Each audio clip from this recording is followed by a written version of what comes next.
नमस्कार मित्रों, आजा टीवी के इस आध्यात्मिक चैनल पर आपका पुनः विनम्र स्वागत है। पिछले एपिसोड में हमने मनाचे श्लोक के 73वें श्लोक का विवेचन सुना था।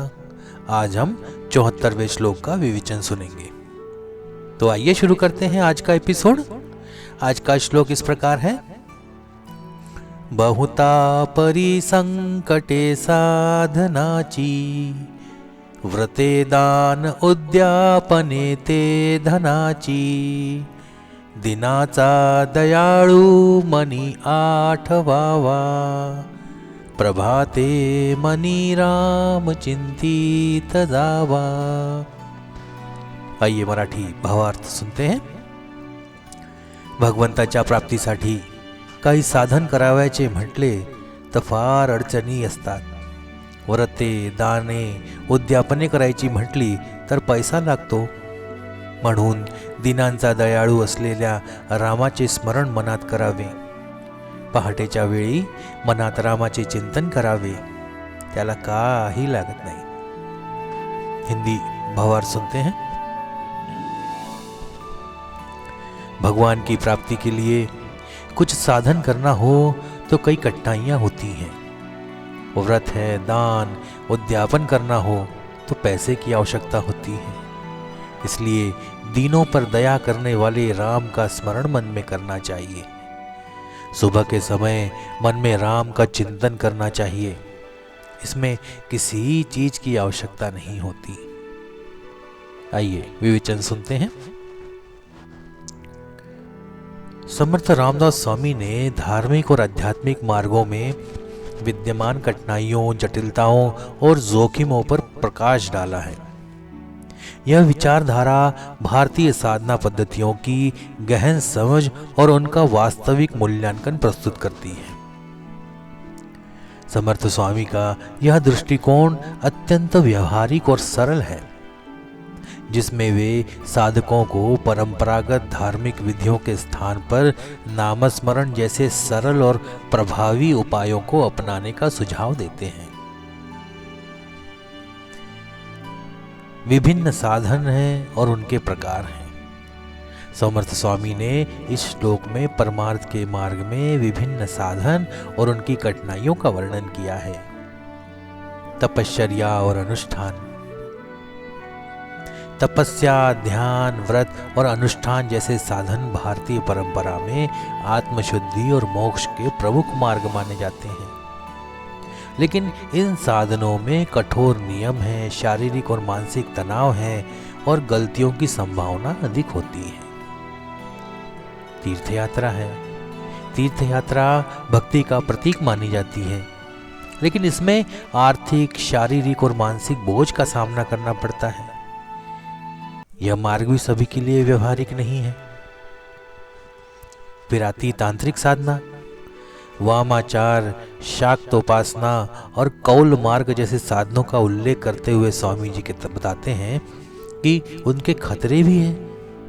ये पद्धतियां आकर्षक प्रतीत होती हैं, लेकिन इनमें साधकों को कई जोखिमों का सामना करना पड़ता है।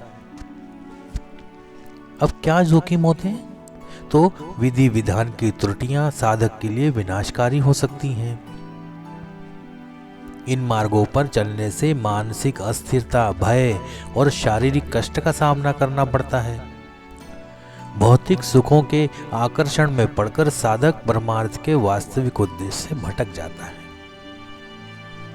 दूसरा है व्रत, अनुष्ठान और दान की व्यवहारिक कठिनाइयां। स्वामी जी बताते हैं कि धार्मिक विधियों से जुड़ी व्यवहारिक कठिनाइयां क्या हैं और उनकी सीमाएं क्या हैं। पहला तो है आर्थिक बोझ। व्रत और अनुष्ठानों के लिए आवश्यक सामग्री और ब्राह्मणों को दी जाने वाली दक्षिणा के कारण ये साधन धनवान लोगों तक सीमित हो जाते हैं। ज्ञान और विधि की कमी। साधकों में अक्सर मंत्रों, तंत्रों और विधियों का ज्ञान नहीं होता। वे केवल बाहरी कर्म कांडों पर निर्भर रहते हैं। तीसरा है धंधे वाले ब्राह्मण, अर्थात जिनका व्यवसाय है ब्राह्मणगिरी करना। समर्थ स्वामी ने पाखंडी ब्राह्मणों की आलोचना की है, जो केवल लाभ की दृष्टि से धार्मिक कार्यों में रुचि रखते हैं। अनुचित दान और धार्मिकता का आडंबर। दान के लिए निर्धारित नियमों का पालन नहीं होता।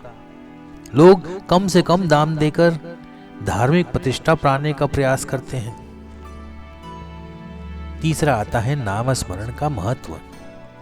समर्थ स्वामी ने नामस्मरण को सर्वोत्तम और सरल साधन बताया है। इसका पहला फायदा तो यह है कि यह सर्वसुलभ है। नामस्मरण के लिए किसी विशेष विधि, साधन या धन की आवश्यकता नहीं होती। वह गरीब, असमर्थ और अकिंचन साधकों के लिए सबसे उपयुक्त साधन है। भगवान अपने भक्तों की सीमाओं को समझते हैं। वे दीन दुखियों पर करुणा और कृपा करते हैं। भक्ति में बाहरी साधनों से अधिक मन और भावनाओं का महत्व है। नामस्मरण व्यक्ति को भीतर से शुद्ध करता है और परमार्थ के मार्ग में उसे प्रगति प्रदान करता है।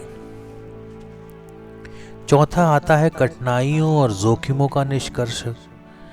समर्थ स्वामी ने स्पष्ट किया कि जटिल साधन और कर्मकांड केवल बाहरी प्रदर्शन बनकर रह जाते हैं। इनमें शामिल कठिनाइयां साधकों को लक्ष्य से भटका देती हैं। इसके विपरीत नामस्मरण न केवल सरल है बल्कि भगवान के प्रति सच्ची भक्ति और समर्पण का प्रतीक भी है।